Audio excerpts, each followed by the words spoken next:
नमस्कार, आप सभी दर्शकों का हार्दिक स्वागत है हमारे विशेष कार्यक्रम कृषि दर्शन में, जो समर्पित है हमारे किसान भाइयों और बहनों की समृद्धि, विकास और आधुनिक खेती की ओर बढ़ते हर कदम को। इस मंच के माध्यम से हम लाते हैं खेती से जुड़ी जरूरी खबरें, मंडी के ताज़ा भाव, मौसम का हाल, नई तकनीकों की जानकारी, विशेषज्ञों की सलाह और साथ ही प्रेरणादायक कहानियाँ भी। तो आइए शुरुआत करते हैं आज के अंक की ओर। सबसे पहले नजर डालते हैं हमारे पहले सेगमेंट खबरें खेती की। नमस्कार किसान भाइयों और बहनों, खबरें खेती की के इस विशेष अंक में आपका हार्दिक स्वागत है। मैं हूं अपराजिता और आज हम आपके लिए लेकर आए हैं खेती किसानी से जुड़ी वो तमाम ज़रूरी खबरें जो आपके खेत खलिहानों से लेकर मंडी और मौसम तक सीधा असर डालती हैं। आज के इस अंक में हम जानेंगे किसान सारथी मोबाइल ऐप के लाभ, खारिफ मौसम के लिए उन्नत मक्का की किस्में, सौर ऊर्जा से तालाब में पानी भरने की आधुनिक तकनीक, पडल ड्रम सीडर कृषि यंत्र की विशेषताएं, एक प्रगतिशील किसान की सफलता की कहानी और अंत में जानेंगे मंडी के ताज़ा भाव और मौसम का हाल। तो आइए शुरुआत करते हैं आज के अंक की और सबसे पहले नजर डालते हैं आज के मुख्य समाचारों पर। किसान सारथी मोबाइल ऐप के माध्यम से किसानों को मिल रही डिजिटल कृषि सेवाएं। खारिफ मौसम के लिए उन्नत एवं अधिक उपज देने वाली मक्का की किस्मों की जानकारी। सौर ऊर्जा के तालाब भरने की आधुनिक तकनीक से मत्स्य पालन होगा अधिक लाभकारी। पडल ड्रम सीडर से धान की बुआई होगी तेज, आसान और कम खर्चीली। वैशाली कृषि विज्ञान केंद्र के वैज्ञानिक जिले के विभिन्न गांवों में किसानों को किसान सारथी मोबाइल ऐप डाउनलोड कराकर उनका पंजीकरण करा रहे हैं।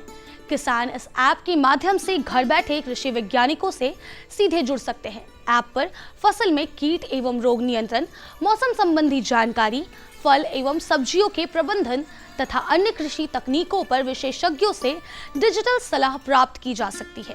किसानों से अपील है कि वे अपने मोबाइल में किसान सारथी ऐप डाउनलोड कर पंजीकरण कराएं और डिजिटल कृषि सेवाओं का अधिकतम लाभ उठाएं।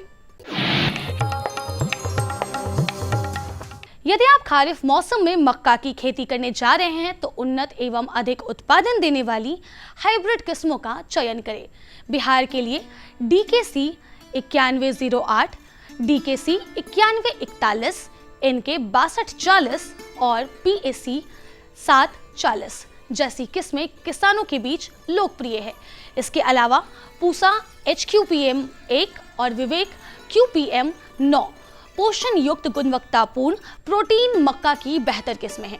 सही किस्म का चयन मिट्टी, सिंचाई और बुआई के समय को ध्यान में रखकर करें।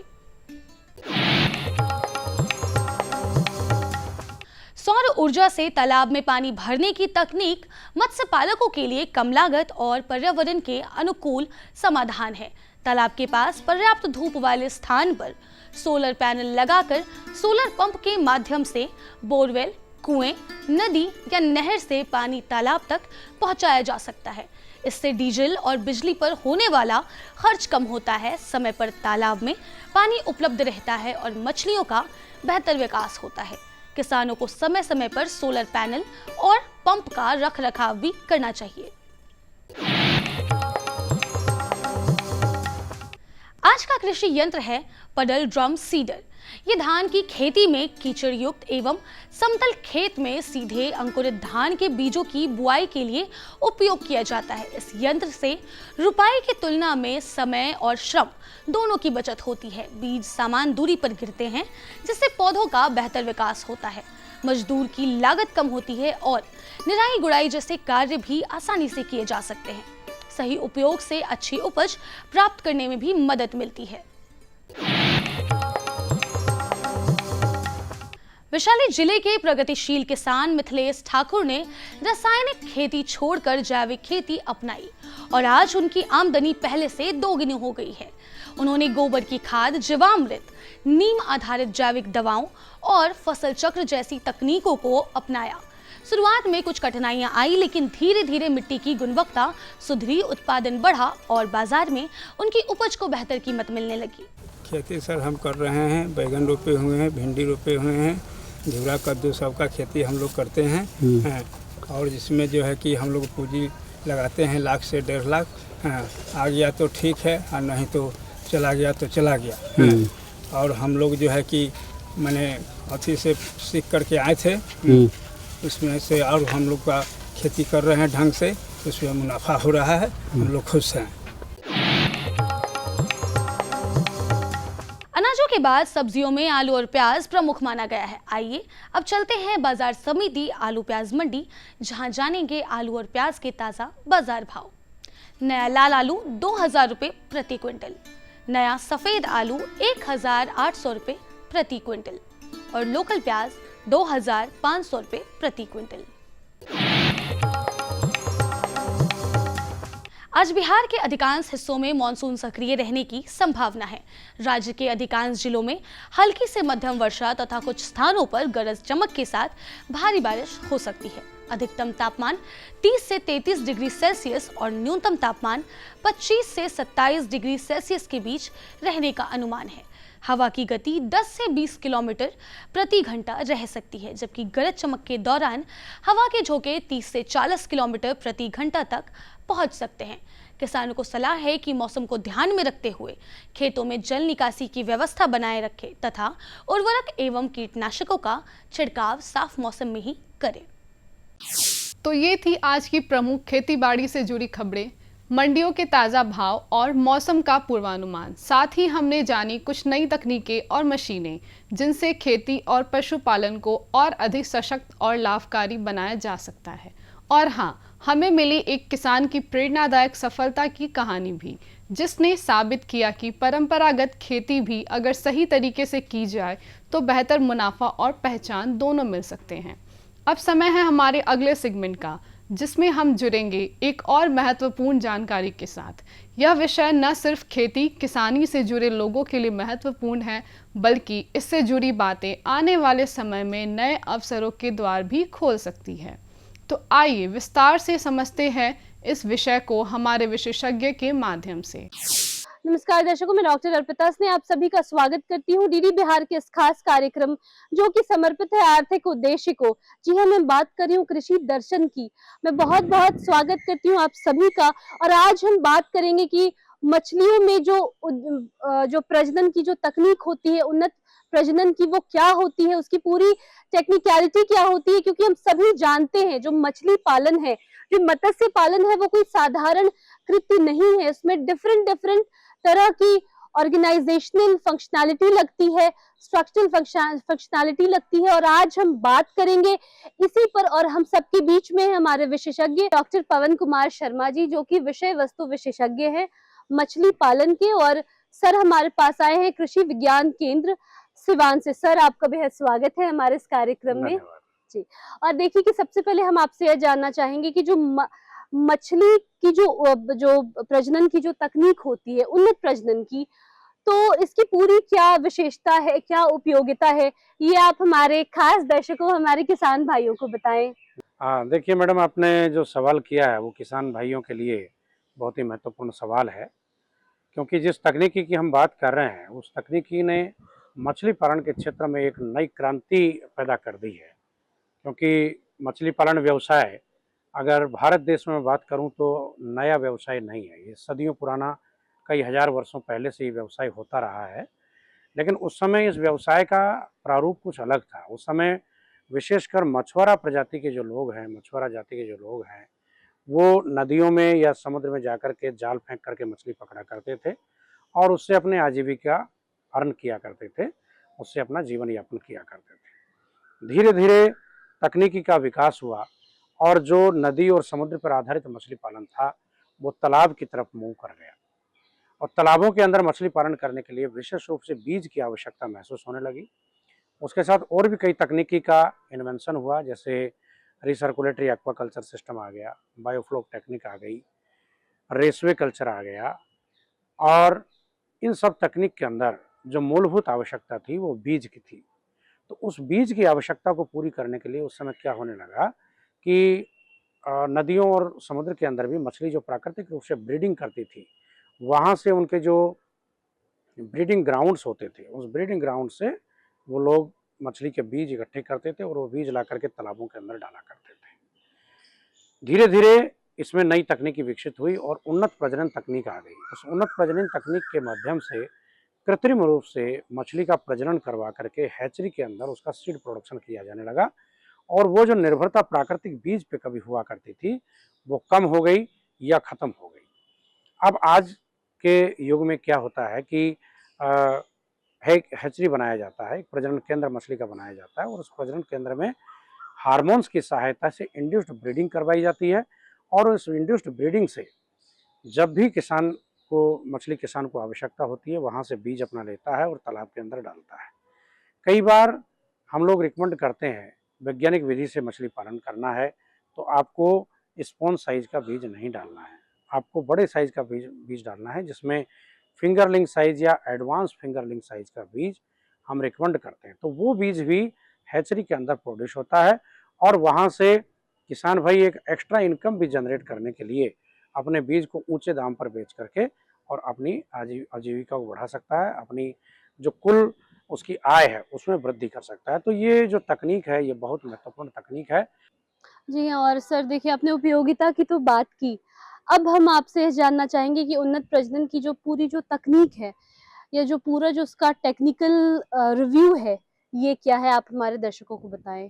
देखिए अभी जैसे मैडम ने सवाल पूछा कि ये तकनीक है क्या, इसको किस तरीके से किया जाए, तो किसान भाइयों को मैं बताना चाहूँगा कि अगर हैचरी आपको एस्टेब्लिश करनी है तो हैचरी एस्टेब्लिश करने के लिए आपको कुछ उसकी विशेष जो यूनिट्स है उनको सीखना पड़ेगा, उनको जानना पड़ेगा और उनको बनाना पड़ेगा।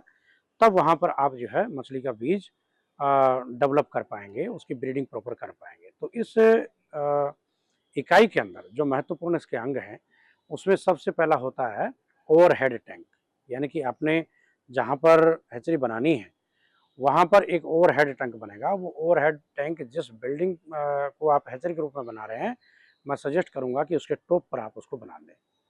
और उसको किस तरीके से बनाना है कि आपको कम से कम उसका इस तरीके से रखना है कि जो वाटर रिक्वायरमेंट है वो वाटर रिक्वायरमेंट कंटिन्यूस होती रहे, उसका आप वाल खोलें तो प्रेशर से पानी आ जाए और वापस सर्कुलेट हो करके और आपके यूनिट के अंदर चला जाए। तो ओवरहेड टैंक आपको बनाना है, ओवरहेड टैंक सीमेंटेड बनेगा। उसके बाद में दूसरा जो महत्वपूर्ण इसका इकाई है वो है ब्रीडिंग टैंक। ब्रीडिंग टैंक के अंदर बेसिकली ब्रीडिंग होता है। तो ब्रीडिंग टैंक राउंडेड गोलाकार जो है आकार का आपको बनाना है और उस ब्रीडिंग टैंक को अलग अलग आपकी रिक्वायरमेंट के अकॉर्डिंग 2 मीटर डायमीटर का या 4 मीटर डायमीटर का उस हिसाब से आप बना सकते हैं। उसका जो हाइट रहेगा वो लगभग 1 मीटर उसका हाइट रहेगा, जिसके अंदर आप ब्रूडर्स डालेंगे। उसमें जो ब्रूडर्स डालेंगे वो आपको चयन करना है अच्छे से, क्योंकि ब्रूडर्स का हेल्थ अच्छा रहेगा, ब्रूडर हेल्थी रहेगा तभी वो अच्छे से ब्रीडिंग कर पाएगा। तो ब्रूडर्स के हेल्थ को आप कैसे चेक करेंगे, जैसे आप ब्रूडर सेलेक्ट करने जाएं तो पहले तो मेल फीमेल की पहचान करना सीख लीजिए कि मेल फीमेल कैसे पहचानना है। जैसे जो इंडियन मेजर कार्प, हमारे चूँकि बिहार के अंदर तो ताज़ा पानी में ज़्यादातर इंडियन मेजर कार्प का ही पालन हो रहा है, तो इंडियन मेजर कार्प के अंदर जो मेल है उसका पेक्टोरल फिन, जो आगे का फिन है, उसको आप ऐसे हाथ से रब जब करके देखेंगे तो वो थोड़ा खुरदरा दिखेगा मेल के अंदर, और वहीं पे अगर फीमेल का टच करेंगे तो वो सॉफ्ट नजर आएगा, सॉफ्ट महसूस होगा। दूसरा क्या है कि जब ये मैच्योर हो जाते हैं तो जो फीमेल फिश है उसकी बेली में चूँकि अंडे भर जाते हैं इसलिए वो थोड़ा राउंडेड टाइप की हो जाती है, उभरी हुई हो जाती है, जबकि मेल का जो उसकी बेली है वो फ्लैट रहेगी। तो इस तरीके से आपको मेल फीमेल देख लेना है।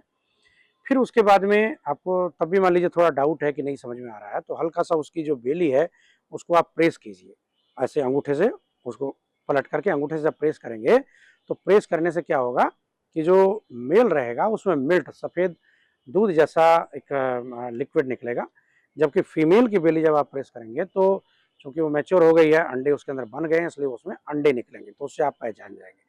आप प्रॉपर जोड़े जब बनाएंगे तभी उसके अंदर ब्रीडिंग सक्सेसफुल हो पाएगी। अगर मान लीजिए आपने मेल मेल डाल दिया या फीमेल फीमेल डाल दिया तो ब्रीडिंग सक्सेसफुल नहीं हो पाएगी। इसलिए मेल फीमेल प्रॉपर आइडेंटिफाई करके तब आप ब्रीडिंग टैंक के अंदर डालिए।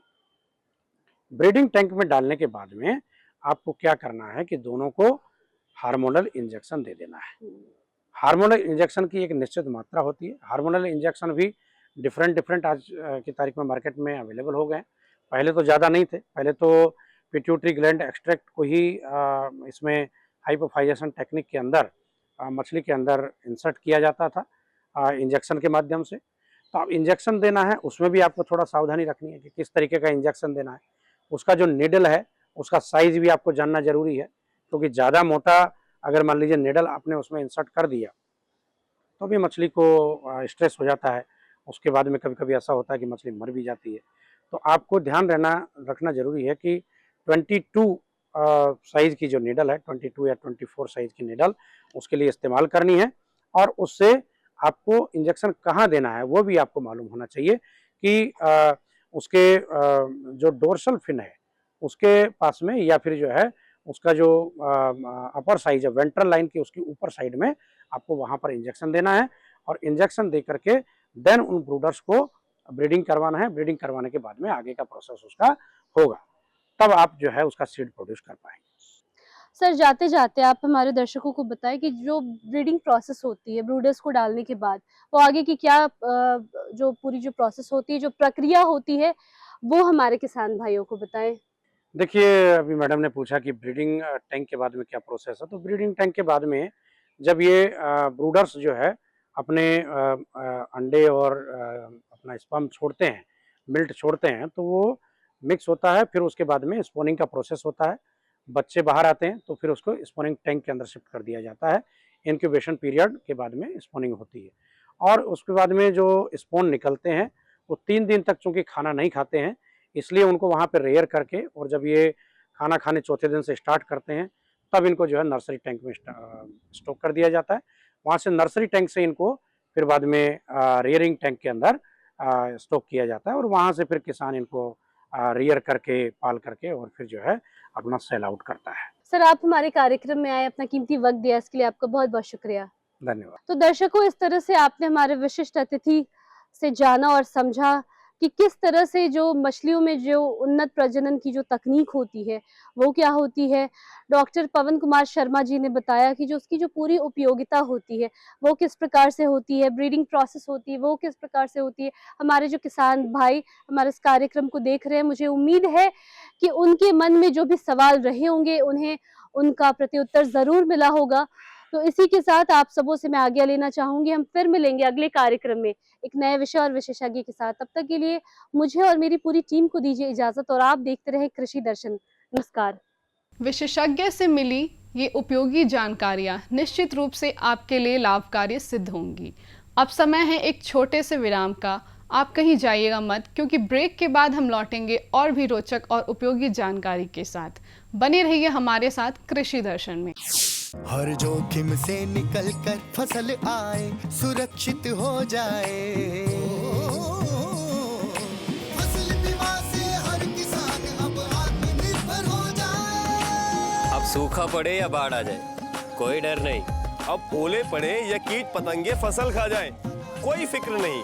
अब कैसी भी आपदा हमारी फसल पे आ जाए, क्षति होने पर हमारे दावों का उचित भुगतान मिलता है, क्योंकि हमने लिया है प्रधानमंत्री फसल बीमा। बुआई से फसल कटाई तक हर जोखिम का दावा, न्यूनतम प्रीमियम पर अधिकतम भुगतान का वादा। योजना से हर साल जुड़ रहे हैं 5 करोड़ से ज्यादा किसान। अब आपकी है बारी। नजदीकी कृषि कार्यालय, सहकारी समिति, बैंक शाखा, अधिकृत बीमा कंपनी या जन सेवा केंद्र में स्वेच्छा से करा सकते हैं पंजीकरण। फसल बीमा पोर्टल या फसल बीमा ऐप द्वारा भी किया जा सकता है पंजीकरण। प्रधानमंत्री फसल बीमा योजना, आपकी फसलों का संपूर्ण सुरक्षा कवच। कृषि एवं किसान कल्याण मंत्रालय, भारत सरकार।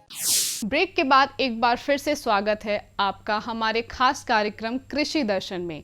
अब पेश है हमारा अगला सेगमेंट, एक संक्षिप्त लेकिन ज्ञानवर्धक फीचर फिल्म, जिसमें हम देखेंगे खेती से जुड़ी महत्वपूर्ण विषय पर एक रोचक प्रस्तुति। तो आइए देखते हैं आज की यह विशेष फिल्म। ये है नया बदलता भारत, जहां कृषि को मिल रही है तकनीक की ताकत। आज युवा किसानों की आधुनिक दृष्टिकोण और नवाचार कृषि में नई उम्मीदें जगा रहे हैं। आधुनिक कृषि की ये नई तस्वीर खेती को प्रभावशाली और सुसंगत व्यवसाय बना रही है। कृषि के पुराने तरीकों से कीट, रोग और मौसम में उतार चढ़ाव जैसी समस्याओं का समाधान संभव नहीं है। इस बात को समझते हुए माननीय प्रधानमंत्री श्री नरेंद्र मोदी जी ने कृषि को भी धीरे धीरे हाईटेक बनाने की पहल की है।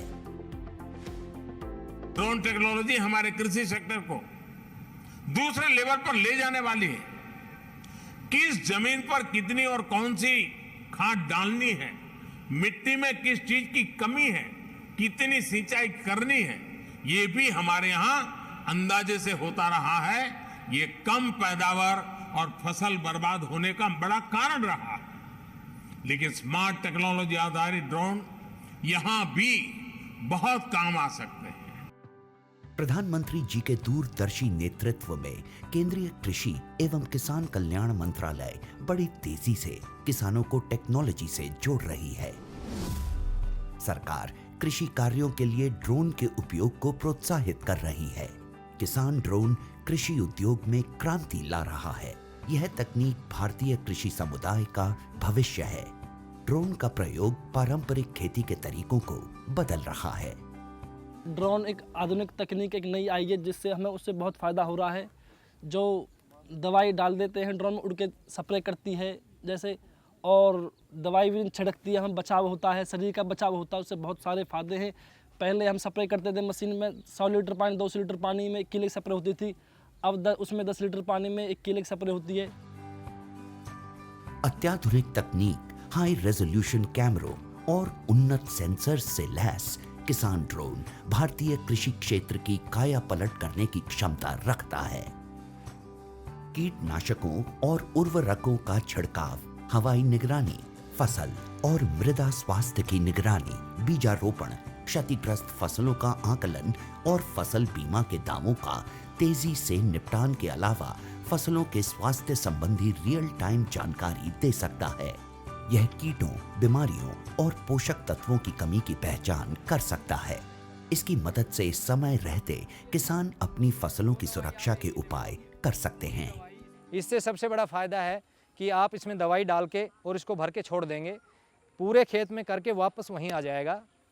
आप जैसे खेत में नहा धोकर गए थे वैसे के वैसे वापस आओगे। साथ ही किसान ड्रोन का प्रयोग स्वामित्व योजना के अंतर्गत भूमि अभिलेखों के डिजिटलाइजेशन और पशुधन ट्रैकिंग के लिए भी किया जा सकेगा। वैसे तो किसान ड्रोन आज देश की जरूरत है, पर ड्रोन चलाने के लिए प्रशिक्षित ऑपरेटर्स की कमी, ड्रोन के रखरखाव की चुनौती और ड्रोन चलाने के लिए जरूरी सुरक्षा निर्देशों की जानकारी की कमी जैसी कुछ समस्याएं अभी भी बनी हुई हैं। इन समस्याओं के निदान के लिए केंद्रीय कृषि और किसान कल्याण मंत्रालय ने कई पहल किए हैं, जिनमें नीतिगत परिवर्तन भी शामिल हैं। कृषि मंत्रालय द्वारा कृषि संस्थानों को 10 लाख तक का अनुदान, व्यक्तिगत किसानों की सहकारी समितियों जैसे CHC और FPO को भी ड्रोन की खरीद के लिए वित्तीय सहायता मिलती है। किसानों के खेतों में ड्रोन के लिए फार्म मशीनरी प्रशिक्षण और परीक्षण संस्थानों FMTTI, भारतीय कृषि अनुसंधान परिषद ICAR संस्थानों, कृषि विज्ञान केंद्रों तथा राज्य कृषि विश्वविद्यालयों को कृषि यंत्रीकरण उप मिशन के तहत आकस्मिक व्यय के साथ ड्रोन लागत की 100% दर पर वित्तीय सहायता प्रदान की जाती है। वित्तीय सहायता और अनुदान प्रदान करने के अलावा ड्रोन फैसिलिटेशन सेंटर का विकास भी किया जा रहा है। कुशल ड्रोन ऑपरेटर्स की कमी को पूरा करने के लिए प्रशिक्षण कार्यक्रम चलाए जा रहे हैं।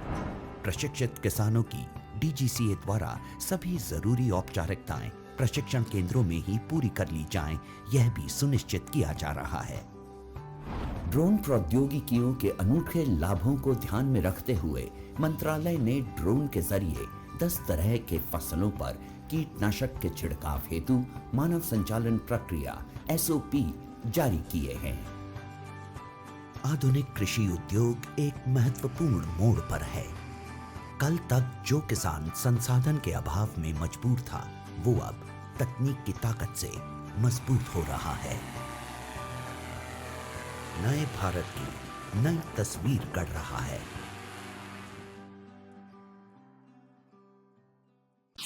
तो दर्शकों, यही था कृषि दर्शन का आज का अंक, जहां हमने जानी खेती से जुड़ी अहम खबरें, मिले विशेषज्ञ की सलाह, देखी आधुनिक तकनीक और उपकरणों की जानकारी और सुनी एक प्रेरणादायक सफलता की कहानी। हमें पूर्ण विश्वास है कि यह कार्यक्रम आपके लिए उपयोगी और जानकारीपूर्ण रहा होगा। हम फिर हाजिर होंगे ऐसे ही और भी रोचक और ज्ञानवर्धक विषयों के साथ। तब तक आप स्वस्थ रहें, खुशहाल रहें और खेती के क्षेत्र में लगातार आगे बढ़ते रहें। नमस्कार। हमारा पता है कृषि दर्शन, कमरा नंबर 203, द्वारा केंद्र निदेशक, दूरदर्शन केंद्र पटना, फ्रेजर रोड, पटना। आप हमसे ईमेल के माध्यम से भी संपर्क कर सकते हैं। हमारा ईमेल है directorddkpatna@gmail.com या kddkpatna@gmail.com।